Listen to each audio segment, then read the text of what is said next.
Kia ora all. Just to note, these notes are valid at Friday, 11th of February, 5 p.m. Welcome to the coast and an extremely unusual 40th year of the beautiful race that is the Kathmandu Coast to Coast. We appreciate all your patience as we've had every hurdle possible thrown to us over the last few months. Below are the instructions for this year's event. We are very fortunate to be able to host this event when so many are being forced to cancel. The ability to host this event, however, is very much dependent on you, the athletes and your support crew following instructions as have been sent already. We're going to start off with bike racking. By now you should know your allocated time to rack your bike. Please be at the bike racking at this time and rack your bike, then immediately leave transition. You must be wearing your bib to bike racking, and a reminder, this bib must be the outermost garment for the rest of the event, unless you're instructed to wear a high-vis vest on the final cycle. No support crew should be out of their vehicles at the bike drop-off. Competitors must walk to the beach immediately on racking their bike. Please obey road rules when walking to the beach, and remember this road is open to the public. Wear your helmet, bib, transponder and reflective ankle bands. Take your numbered bag to put warm clothing in prior to the race. These will be available at gear pickup at Addington on Sunday. On arriving at the beach, find your pod colour designated area. There will be a toilet allocated for each pod at this area. Competitors will be sent off in their pods on 5-minute increments. Please remain in your pod area until the MC calls you to the start line. On the hooter, run to the cycle transition and make sure you do not mount your bike until after the timing mat. First cycle section. You must have lights on bikes before dawn and after dark. All competitors should have working front and rear lights. There is a road closure of 45 kilometres from Kamara Junction to Jackson's. Do not depend on it to work. Watch for the signs at Jackson's. Road closure ends. The last 10 kilometres from Jackson's to Aitkins is an open road to the public. Remember, officials, media and emergency vehicles will pass competitors on the open and closed roads. There is potential for local residents to be using this road and also a number of freedom camping spots which we have limited control over. Please be aware of these. Keep to the left, do not cross the centre line, expect oncoming and overtaking traffic at all times. Obey the road code. If you're caught crossing the centre line, you will be disqualified. If the bunch is set up on the centre line, it is not an excuse for crossing the centre line. You have to back off and go around another way to get to the front. Tomorrow's mountain run section. Support crew will have left your equipment within your transition area. On entering the transition area, rack your bike and make your way to the bag pickup zone. Your zone will be numbered. We do appreciate your mum told you never to run in your socks. However, tomorrow we are giving you an exemption. You should have familiarised yourself with where your gear is with the supplementary notes that have been provided. Your support crew may leave extra equipment for you to pick up, such as warm clothing. If you do not wish to wear this, we will pick it up and you can retrieve it from Addington on Sunday. This clothing should be on top of your compulsory gear. Support crews must wait in their allocated areas and only return to pick up their cycle gear once they've seen their athlete run through the car park area. Any equipment that needs to be taken with support crew needs to be left with their bikes, shoes, helmets, etc. There are designated pod toilets in this transition area for you. The river crossings are high this year. Please choose an appropriate place to cross and link up with others to assist in crossing if necessary. We do have a specific allocated area to cross the Otira River. You must cross there. Please follow the arrows and crew to this crossing point. Once crossed, follow the arrows back onto the deception route. The Otira crossing is very high at the moment. Only cross at our designated point. Bibs must go over top of all clothing, but can go under running packs. Please make sure your number is visible from the front when passing checkpoints. You must also attach the supplied number to the back of your pack. Make sure this is not obscured. If told by officials to put on your extra clothing, you must do it. Assistants and supporters must not stop at the Deception footbridge on State Highway 73 to observe competitors. The road and railway line in this area must be kept open and safe. If you come across an injured competitor, stop and render first aid, then inform an official at the next checkpoint. You may need to stay with them. In this case, the next runner should continue on and inform officials. There will be no gear checks at Goat Pass Hut this year. There will be random checks done at Aitkins Corner. Gear checks will be randomly done. If you are approached, please allow people to check your gear. There will also be gear checks where your bag drop is at the finish of the run. Missing gear will be penalised by time or disqualification depending on the items missing. There is no course marking in terms of the event arrows this year. Follow the obvious dock marked route. There may be arrows at certain river crossings to indicate the best spot to cross. These are not compulsory. All competitors must have departed go past by 12:15 p.m. This is the cutoff. All competitors must have departed Klondike Corner by 2:15 p.m. They will not be allowed to cycle after this time. Danger tape will be in place over the course. It is there for your safety. Don't go underneath it. Conditions may have changed since your last training run. There is a slip at Minga Bluffs. This section will be taped off. Depending on the river flow, you'll be either directed into the river and round underneath the slip, or if the river is high above it, via the dock track. No one is to use the route through the middle of the slip. Klondike transition. On arriving to Klondike, we ask that the support crews immediately rack their bikes in the designated area. They must then leave the transition zone and can then move to their designated pod area on the opposite side of the road. Due to the change of distance for this ride, we will call out competitors' numbers once they have reached the stop bank. When your competitor number has been called, you may re-enter the transition zone and assist the competitor with this transition. The normal rules apply in terms of this transition. Once your competitor has transitioned, please leave the transition and return to your car. 115 kilometre road cycle. As you'll be well aware now, we have opted into the Plan B course. The rivers basically haven't dropped below our threshold in time for us to set up the normal Plan A river course. This is a non-drafting ride. Competitors must keep at least 10 metres between cyclists, or they have 30 seconds to pass by a competitor. Once a competitor passes someone, it is the competitor being passed's responsibility to drop back the required 10 metres. We will have a team on course monitoring this. Support crew may offer aid at Porter's Pass. Competitors are able to change bike options at this location, put on or take off clothing, receive nutrition. Competitors can either stop at this location or receive nutrition on the move. We suggest that once you have assisted your competitor, that you immediately head to Thompson's Road for kayak scrutineering and transition. You will not have a lot of time from this point.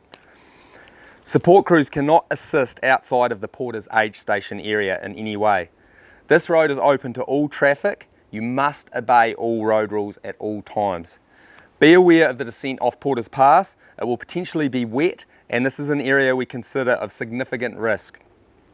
Competitors may ride the section of gravel down the Porter River. This is approximately 1.5 kilometres.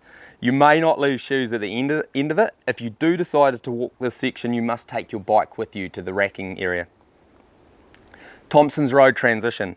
Please follow the map as can be seen on these notes on the website. Immediately take your competitor's equipment and kayak to scrutineering. Once you've had their boat scrutineered and equipment, take it to the river's edge as instructed by our crew. Then follow instructions in terms of where to wait until your competitor arrives. On arrival, the normal assistant rules apply. Once you've assisted your competitor into their kayak, collect the bike equipment and head immediately to the Waimakariri Main Road Bridge and be ready to assist your kayaker out of the kayak. You will not have a lot of time between these transitions. Make sure you exit the Willows transition area as by the road indicated in your handbooks. Competitors, you will have a 150 metre approximate run from the bike racks to your kayak. Into your kayak as per normal. We are expecting cold southerly winds and light rain tomorrow afternoon on the plains. This will be compounded by competitors arriving tired and potentially cold. Take a moment to warm up, psych up and ensure you're physically and mentally ready for this river section. Although it's shorter, the hazards are as relevant and as prevalent as Plan A course. Look your support crew in the eyes and confirm with them that you are good for it. Dress warm. Make your number known to checkpoint officials signposted near the pylons. Be conservative and aware when approaching willow hazards. Give yourself plenty of time to manoeuvre and give them a wide berth. Signage must be followed to aid avoiding hazards and to keep you within managed river braids.